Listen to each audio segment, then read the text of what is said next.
నమస్తే. నేను మీ సత్య. అరుణాచల క్షేత్రంలో అద్భుతాలేంటో చూద్దాం రండి. ఇదే రాజగోపురం.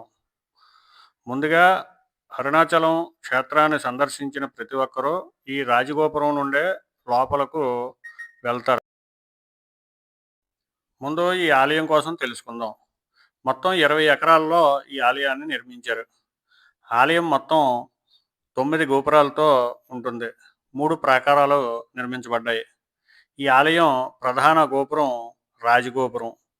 ఈ రాజగోపురం నుంచి లోపలికి వెళ్తూ ఉంటే అనేక ఉప ఆలయాలు మనకి ఈ ప్రాకారాల నుంచి లోపలికెళ్ళినప్పుడు మనకి కనిపిస్తాయి. ఆలయంలో స్వామివారు అరుణాచలేశ్వరుడు కాగా, అమ్మవారిని అపీత కుచాంబ అని పిలుస్తారు. ఈ ఆలయంలో ప్రధానమైన నందితో పాటు కాలభైరవుడు, అష్టగణపతులు, కుమారస్వామి వంటి ఆహ్, ఉప ఆలయాలు కూడా ఉన్నాయి. ఆలయానికి చెందిన మ్యాపు చూడండి. ఇక మీరు చూస్తున్నది ఇది అరుణగిరి కొండపై నుంచి చూస్తే అరుణాచల క్షేత్రం అంటే ఆలయం ఈ విధంగా పట్టణంతో పాటు ఆలయం ఈ విధంగా కనిపిస్తుంది. ఇది అరుణగిరి నుంచి తీసిన వీడియో. అలాగే ఇక ఆలయంలోకి వెళ్దాం. ఆలయంలో ప్రధాన గోపురం 217 అడుగుల ఎత్తు. ఇది శ్రీకృష్ణదేవరాయలు వారు కట్టించారు. ఇది లోపల ఉన్న శివగంగా తీర్థం. 2 తీర్థాలు ఉన్నాయి. అందులో ఇది ఒకటి. దీన్నే శివగంగా తీర్థం అంటారు. మరొకటి బ్రహ్మతీర్థం.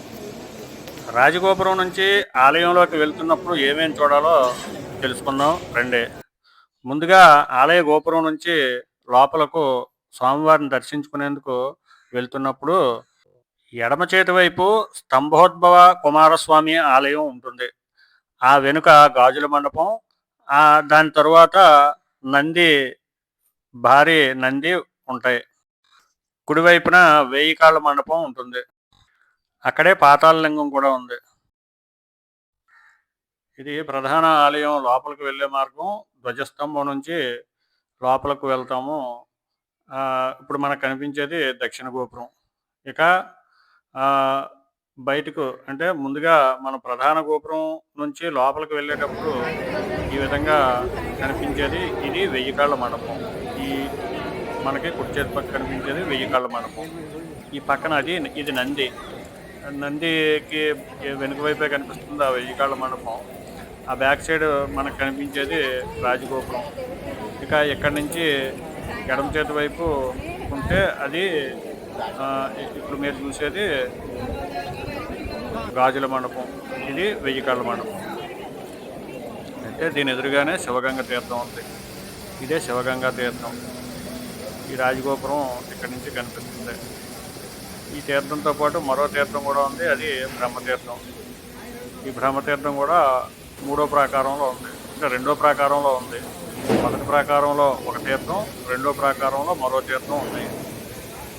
ఈ శివగంగ తీర్థం ఎదురుగానే ఒక భారీ వృక్షాలు కనిపిస్తాయి. ఇవి ఎన్నో ఏళ్ల నాటి వృక్షాలు. ఇక ఇక్కడి నుంచి లోపలికి వెళ్తే మనం 2వ ప్రాకారం దాటుకొని వెళ్తాము. ఈ 2వ ప్రాకారాన్ని బల్లాల గోపురం అంటాం.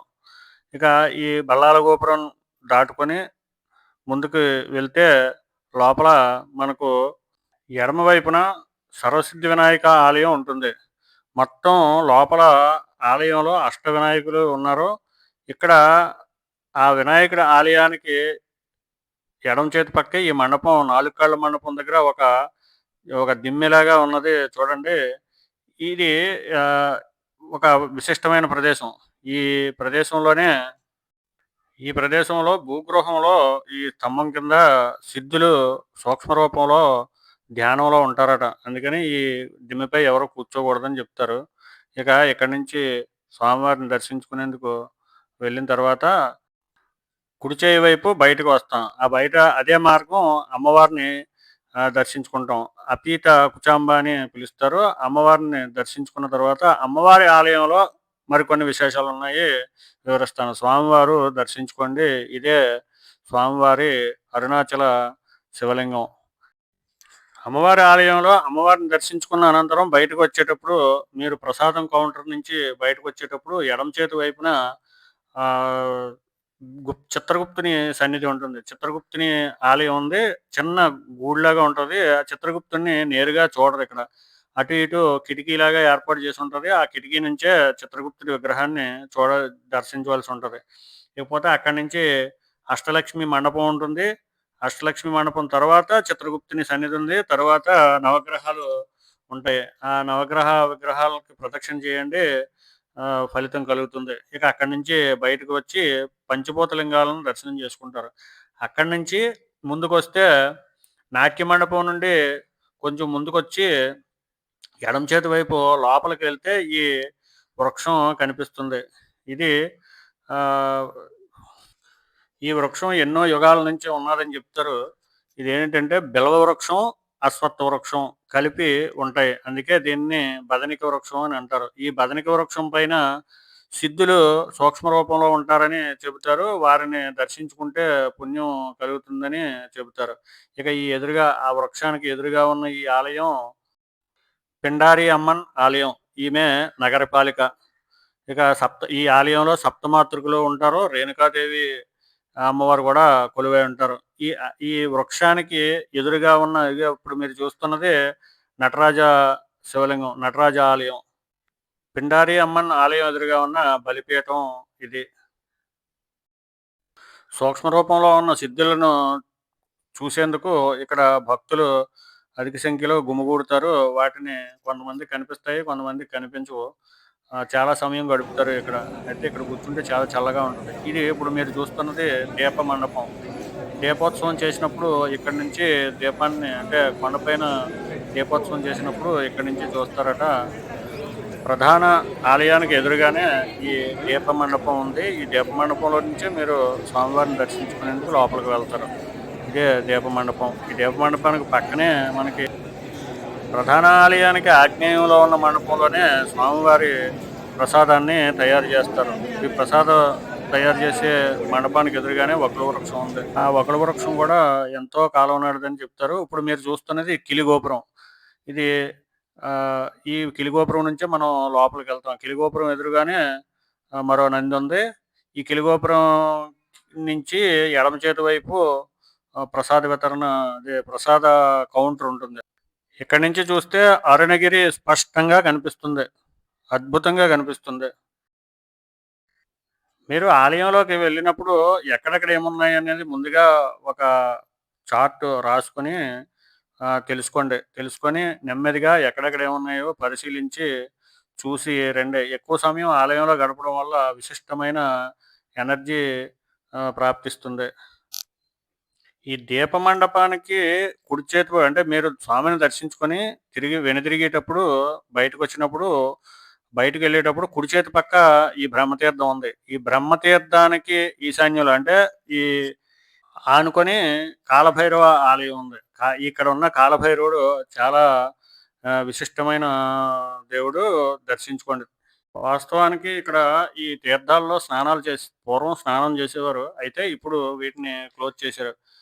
వీటిలో స్నానం చేయడానికి అవ్వదు. వీలైతే మీరు వెళ్ళినప్పుడు ఏమైనా అవకాశం ఉంటే ఈ తీర్థాలలోని గంగను శిరస్సుపై జల్లుకోండి. ఇప్పుడు మీరు చూస్తున్నదే కాలభైరవ ఆలయం. కాలభైరవ ఆలయంలో స్వామివారు ఇలా ఉన్నారు. దర్శించుకోండి. స్వామిని దర్శించుకొని తిరిగి బల్లాల గోపురం నుంచి మనం బయటకు వస్తాం.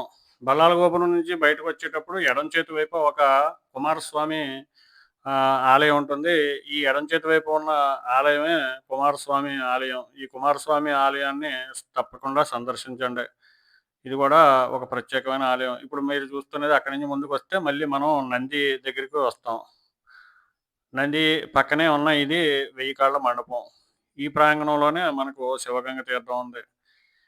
ఇదంతా మళ్ళా మనం చూసుకొని బయటకు వచ్చే సమయంలో ఎడమ చేతి వైపున ఈ బల్లాల ఈ 1000 కాళ్ళ మండపం దగ్గర నుంచి ఎడమ చేతి వైపున మనం లోపలికి వెళ్తే అక్కడ మనకు పాతాళ శివలింగం కనిపిస్తుంది. ఇది కిలిగోపురం ఎదురుగా ఉన్న దృశ్యం. ఇది రాత్రి సమయంలో దర్శనానికి వెళ్ళినప్పుడు దృశ్యం. ఇది రాత్రి సమయంలో సాయంత్రం దర్శనానికి వెళ్ళినప్పుడు ఈ విధంగా ఉంది.